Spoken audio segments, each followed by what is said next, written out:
Recently, I had gone for a shooting to Mathiran near Mumbai. The entire cast, crew, and I were gathered under this beautiful spot when suddenly monkeys appeared from everywhere. In front of the camera, behind it, on it, under it. They created such a ruckus. And then suddenly a small fat monkey landed on my head, pulled off my cap, and scrambled to the top of the tree with it. Just as I was wondering how to get it from the little villain, the story of the Capseller and the monkeys came to me. Would you like to listen to this story? Will you read with me?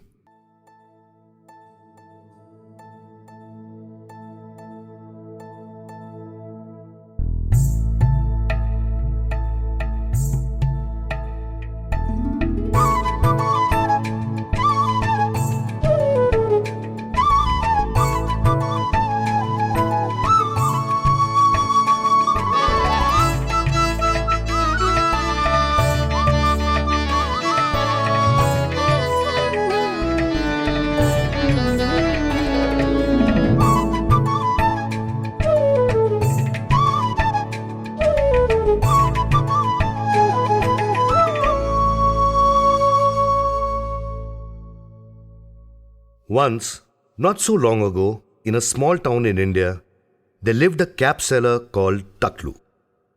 Taklu was not his real name, of course, but he was born bald and stayed bald all his life. So everyone called him Taklu. His brothers, sisters, classmates, friends, the grocer, the teacher, and the postman. By the time he was 10 years old, even his mother called him Taklu. And nobody remembered what his real name was. When they grew up into young men, Taklu's friends spent a lot of time combing their hair. They used all kinds of oils and gels and shampoos and tried to look like film stars or cricketers. Only Taklu, poor chap, was bald as a boiled egg and didn't even own a comb.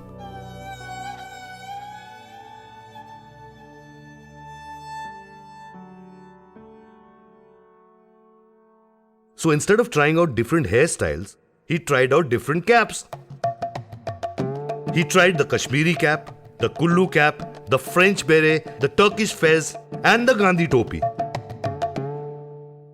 Finally, when he had run out of caps to try out, Taklu decided to invent his own. He borrowed colorful scraps of cloth from the tailor and used these to make the strangest, weirdest, most wonderful caps anyone has ever seen. Soon, everyone wanted Taklu's caps. Takalu, Takalu, make me a cap that'll make me look witty. Takalu, Takalu, stitch me a cap that will make me look pretty. Make me look tall, make me look thin, Make me look regal, rich as a king. Takalu, Takalu, Takalu, Takalu. Stop! Do you think it's easy to make a cap that fits? You think that I simply have to sew together bits? It's not as simple as it seems to make the topi of your dreams. First the head is measured, then the nose is seen, then the ears are smiled at, but only if they are clean. The cheekbone gets attention, the jawbone gets a frown. The hairline is examined from the forehead to the crown. And if at the end of it I get the perfect measure, only then you get a cap that you will always treasure. Takalu, Takalu, Takalu, Takalu, Takalu, Takalu.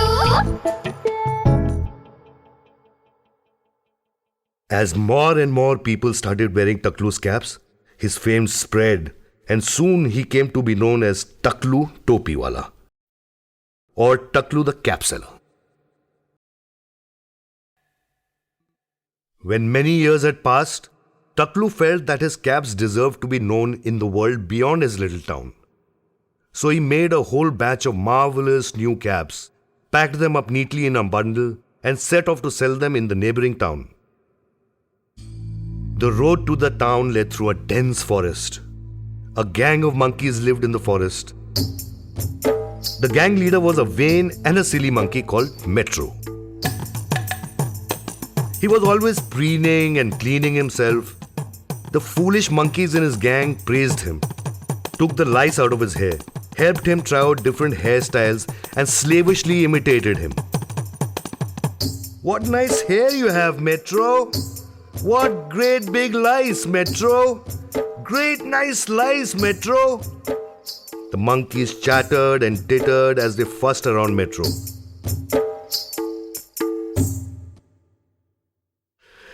But Metro had a secret. He was going bald. No one talked about it. Yet Metro knew there was a little bald patch at the top of his head that was growing bigger and bigger every day. He was very worried, but he didn't know what to do.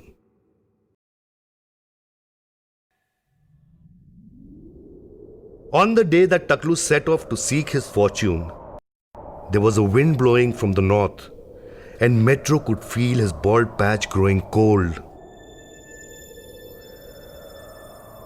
He sat moodily on the banyan tree, and his followers sat in silence around him.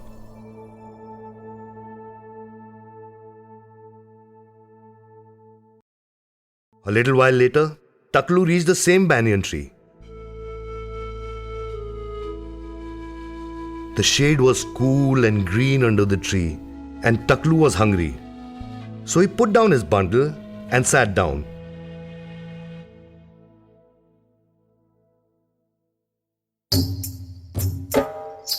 From their perches in the tree, Metro and his lackeys looked at Taklu with interest. "That's an interesting thing he has on his head," said Metro, pointing at Taklu's colorful cap. "Interesting. What a thing! Interesting head thing," the monkeys echoed.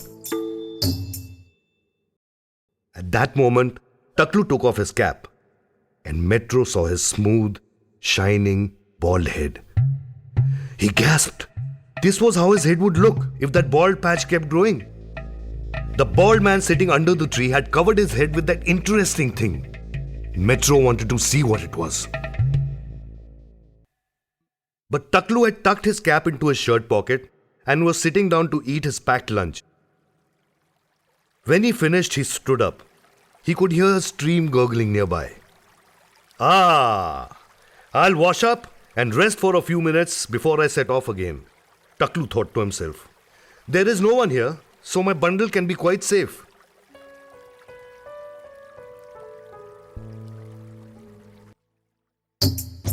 As soon as Taklu left, Metro and his gang came scrambling down the tree. "Open the bundle quick," said Metro. "Let's see what's in it. Open and see. Quick, quick." They tore open the bundle and out fell Taklu's caps. Tall caps, flat caps, soft caps, stiff caps, caps with designs as delicate as the cobwebs, caps with colors as bright as the rainbow. Metro was speechless. Here was the answer to his bald patch. When Taklu returned, he got a terrible shock. His bundle was open and most of his caps were gone. He looked around, but all he could see were bushes. What was he to do now? He was ruined. Suddenly, he heard a chattering in the trees. He looked up, and there sat Metro, wearing one of Taklu's best caps. Around him sat what seemed to Taklu like an army of monkeys, and every one of them was wearing a cap. "Foolish monkeys!" he yelled, and shook his fist at them. "Metro, he's shaking his fist. What to do?" Metro was feeling very comfortable in his cap. His gold bald patch had thawed, and his gang assured him that he had never looked so handsome.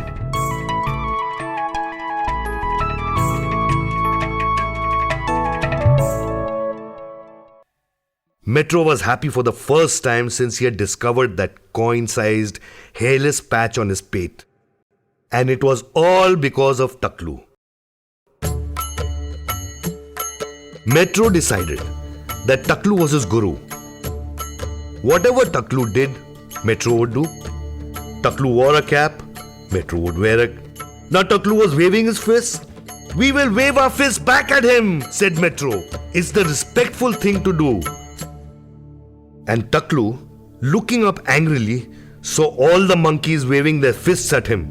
It made him even angrier. Come down at once and give me my caps, Taklu shouted, flailing his arms about. With Metro leading them, the monkeys waved their arms about and made loud noises. Whatever he does, we will do, declared Metro. He is our leader! Leader! Leader! What he does, do! Will do! Will do! And after that, whatever Taklu did, the monkeys did.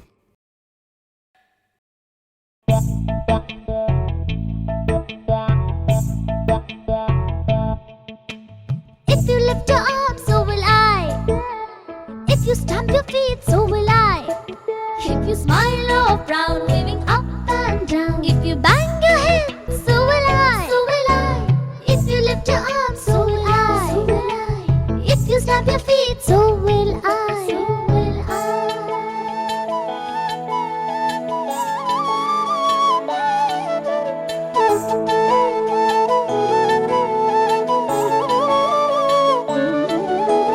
Your cap fits me like a glove. I feel happy like a dove. Oh, bald-headed creature, will you be my teacher? I'll give you all my love.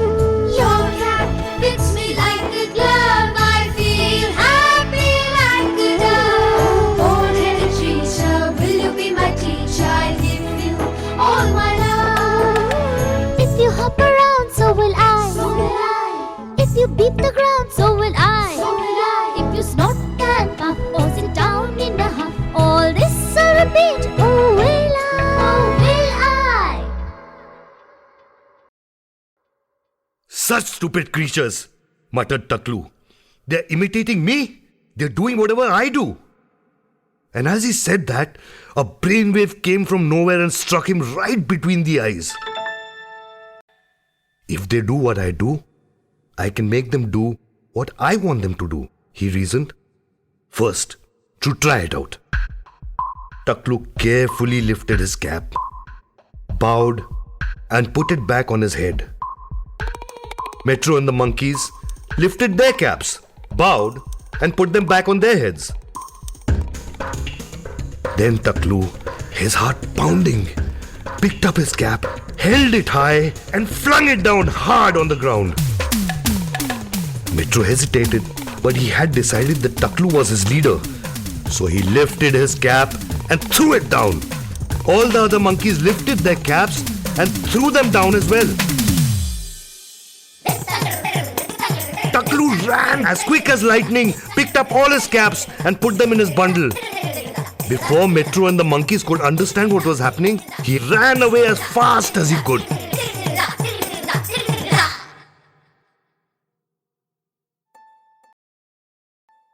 Taklu reached the new town by evening and soon sold all his caps at a handsome profit. In time, Taklu became famous and Taklu's topis were considered the height of fashion.